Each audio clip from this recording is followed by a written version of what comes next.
Hi friends, welcome to Saritha's vlog. எல்லோரும் எப்படி இருக்கீங்க? நல்லா இருக்கீங்களா? இன்றைக்கி வந்து பார்த்திங்கன்னா நான் மைசூர் போண்டா தான் செய்ய போகிறேன்.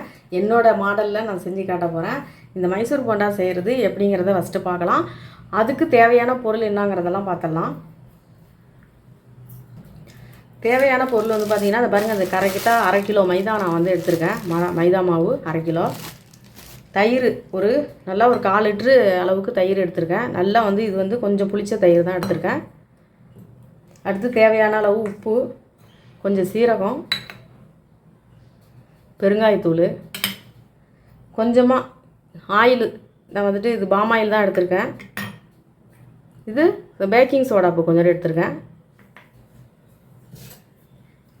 ஒரு 3 பச்சை மிளகாவை நைஸாக அரிஞ்சிருக்கேன். இஞ்சி கொஞ்சமாக ஒரு இந்த அளவுக்கு, ஒரு விரல் அளவுக்கு கொஞ்சம் பாதி தான் எடுத்திருக்கேன். அதை இஞ்சியை நைஸாக அரிஞ்சு வச்சுருக்கேன். இவ்வளோ தான். நம்ம இப்போ மாவு வந்து நம்ம கலக்க ஆரம்பிச்சிடலாம். அதுக்கு வந்து ஃபஸ்ட்டு இதெல்லாத்தையும் நான் ஊற்றிக்கிறேன். மறக்காமல் என்னோடய சேனலை சப்ஸ்கிரைப் பண்ணி வச்சுக்கோங்க. உங்களுக்கு இதை மாதிரி நான் குழந்தைங்களுக்கு செஞ்சு கொடுக்குற மாதிரி இந்த மாதிரி வந்து போண்டா இந்த மாதிரி ஐட்டம்லாம் உங்களுக்கு ஈஸியாக செய்கிறது எப்படின்னு நான் உங்களுக்கு சொல்கிறேன். இப்போ அடுத்து இந்த மைதா மாவு எதுக்காக நான் இதில் வச்சுருக்கேன்னா, இதில் தான் வாங்கிட்டு வந்தேன். இது அப்படியே அளவுக்காக அப்படியே வச்சுருக்கேன். இதை கொட்டிடலாம்.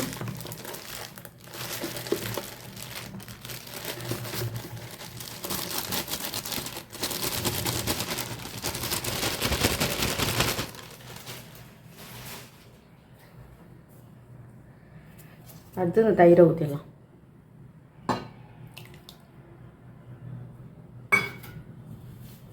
உப்பு போட்டுக்கலாம்.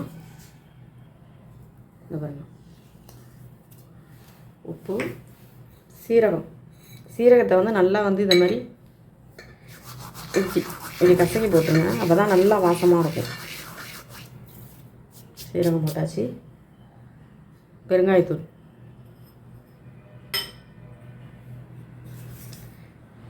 இது வந்து பேக்கிங் சோடாப்பு தான் நான் எடுத்திருக்கேன். நீங்கள் ஆப்ப சோடாப்பு கூட போட்டுக்கலாம். இதில் கண்டிப்பாக போட்டு தாங்க ஆகணும். இது போட்டால் தாங்க நல்லாயிருக்கும். 1/2 கிலோவுக்கு இது கரெக்டாக இருக்கும். இது வந்து பாமாயில். நான் இது வந்துட்டு பார்த்திங்கன்னா ஒரு 3 ஸ்பூன் அளவுக்கு நான் எடுத்து வச்சுருக்கேன். இதை ஊற்றிக்கிறேன். அவ்வளோதான். இப்போ நல்லா இதை ஃபஸ்ட்டு கலக்கிடலாம்.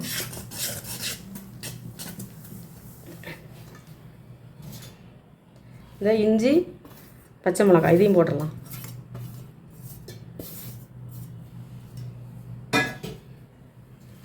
நல்லா இதை ஃபஸ்ட்டு கலக்கிட்டு அதுக்கப்புறம் நம்ம வந்துட்டு கையால் கலக்கிக்கலாம்.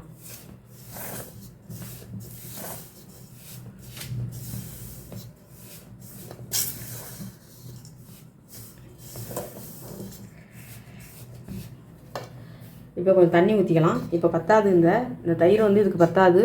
நான் வந்து இருந்த தயிர் ஊற்றிட்டேன். இப்போ வந்து இதுக்கு இன்னும் கொஞ்சம் கூட தயிர் ஊற்றலாம். ஆனால் என்கிட்ட தயிர் அவ்வளோதான் இருந்துச்சு, நான் அவ்வளோதான் ஊற்றிருக்கேன். இப்போ நம்ம தயிர் எடுத்து அதே கப்பாலேயே நம்ம இன்னும் கொஞ்சம் தண்ணி இதில் ஊற்றிடலாம். கொஞ்சம் கொஞ்சமாக ஊற்றி தான் நம்ம கலந்தாகணும். ஒரே தடியாக ஊற்றிட்டோம்னா நிறையா போயிடும்.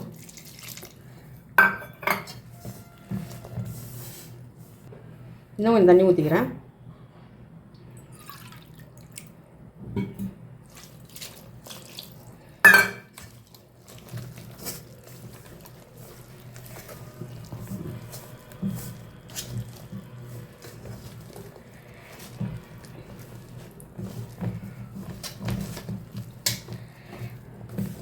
இன்னும் கொஞ்சோண்டு தண்ணி ஊற்றிக்கலாம்.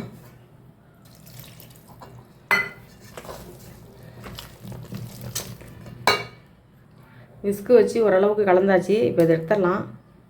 கையால் படைஞ்சிக்கலாம்.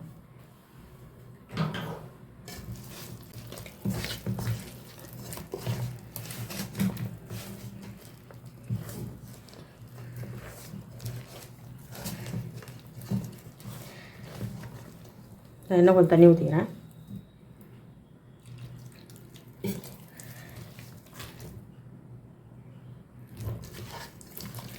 நல்லா வந்துட்டு இதை வந்துட்டு பிணையணுங்க. நம்ம எந்த அளவுக்கு மாவு வந்து பிணையிறோமோ அந்த அளவுக்கு தான் வந்து இது நல்லா சாஃப்டாக இருக்கும்.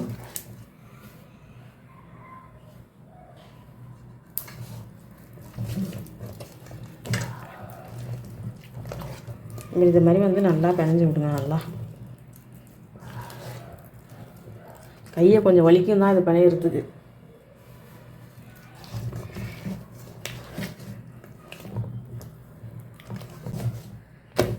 இது மாதிரி நல்லா வந்துட்டு இது மாதிரி நல்லா மாவு வந்து இது மாதிரி எப்படி பிணைஞ்சி விடுங்க. நல்லா அடித்து இது வந்துட்டு நல்லா ஒரு 10 நிமிஷத்துக்கு இது மாதிரி நம்ம வந்து பிணையணும். அப்போ தான் மாவு வந்து நமக்கு நல்லா வந்து ஒரு சாஃப்டாக வந்துட்டு போண்டா கிடைக்கும். அதுக்காக இது மாதிரி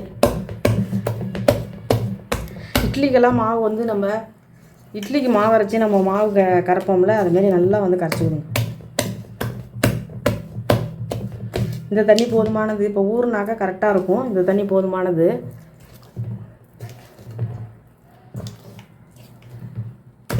வந்து பாருங்கள், நல்லா வந்துட்டு நான் ஒரு 10 நிமிஷம் தாண்டி பிணைஞ்சிட்டேங்க. இது மாதிரி பிணையணும். நீங்கள் அப்படி பிணைஞ்சாதான் இது மாதிரி நல்லா இப்படி பிணையணும் மாவு.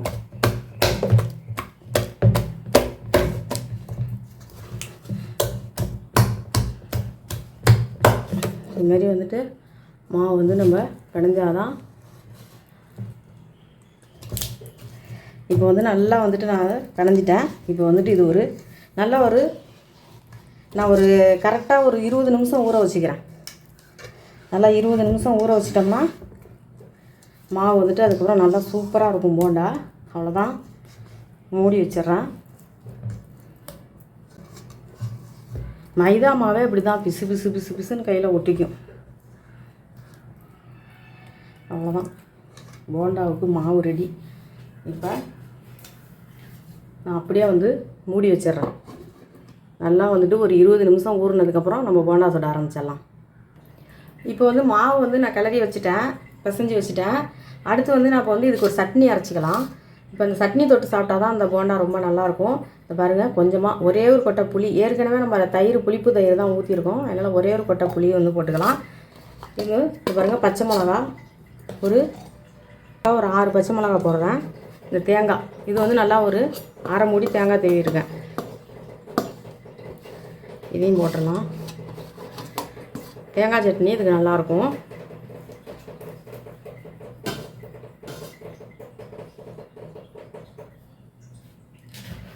உப்பு போட்டுக்கலாம். இதை ஃபஸ்ட்டு அரைச்சிடலாம். இதை அரைச்சிட்டு வரேன். இப்போ இதை அரைச்சிட்டு வந்துட்டேன். அடுத்து பொட்டுக்கல்ல போட்டுக்கலாம்.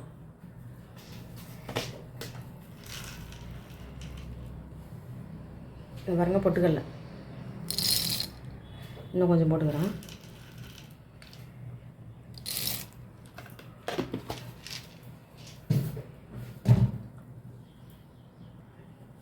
கொஞ்சோண்டு புதினா தலை கொஞ்சமாக போட்டுங்க.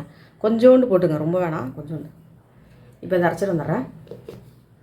சட்னி அரைச்சாச்சு. இப்போ தாளிச்சிடலாம். அவ்வளோதான், சட்னியும் தாளிச்சாச்சு.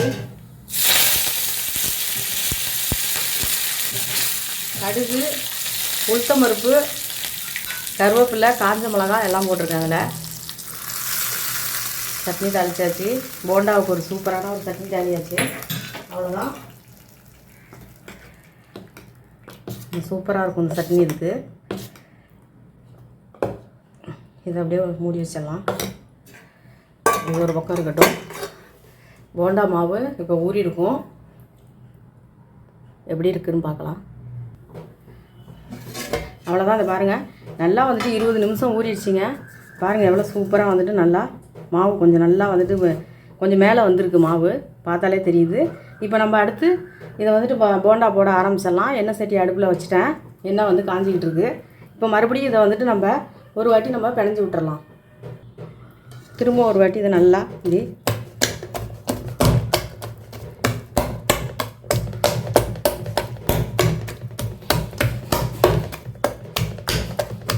அவ்வளோதான்.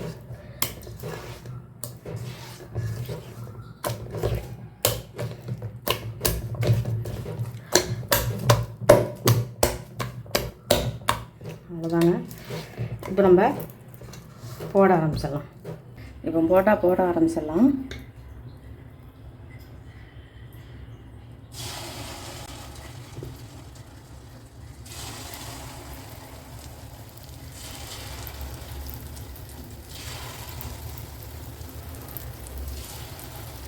தானாகவே போட்டோன்னா மேலே வந்துடும்.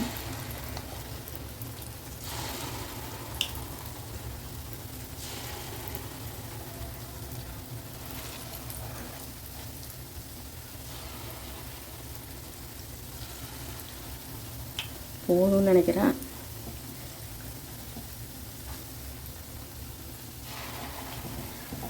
அதுக்கப்புறம் எடுத்துக்கலாம். எடுத்ததுக்கப்புறம் மறுபடியும் போடலாம், இடம் பத்தாது. அப்படியே உருண்டையாக இருக்கிறதுனால அப்படியே அது உருட்டிக்கிட்டு ஒரே பக்கமாகவே அப்படியே வேகும். அதனால தான் இது மாதிரி திருப்பி விடணும்.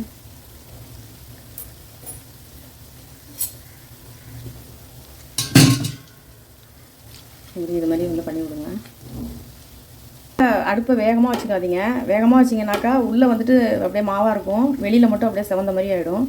அதனால் அதுக்கு தகுந்த மாதிரி நீங்கள் அடுப்பை வந்துட்டு லெவல் மாற்றி மாற்றி வச்சுக்கோங்க. அப்படியே செவந்து வருது, எடுத்துடலாம்.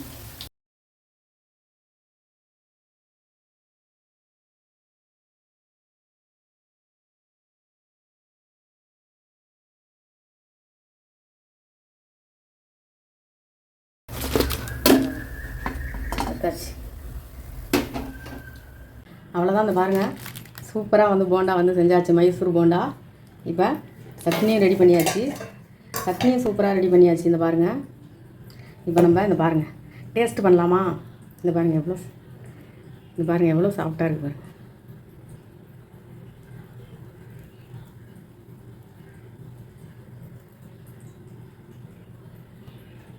டேஸ்ட் பண்ணுவோம்.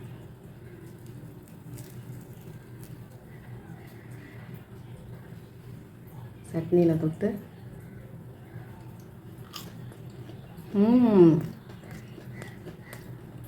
சூப்பராக இருக்கும், அருமையாக இருக்குது.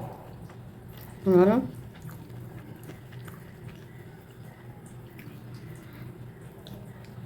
சட்னி வேறு லெவலாக இருக்குது. நீங்களும் இது மாதிரி செஞ்சு பாருங்கள்.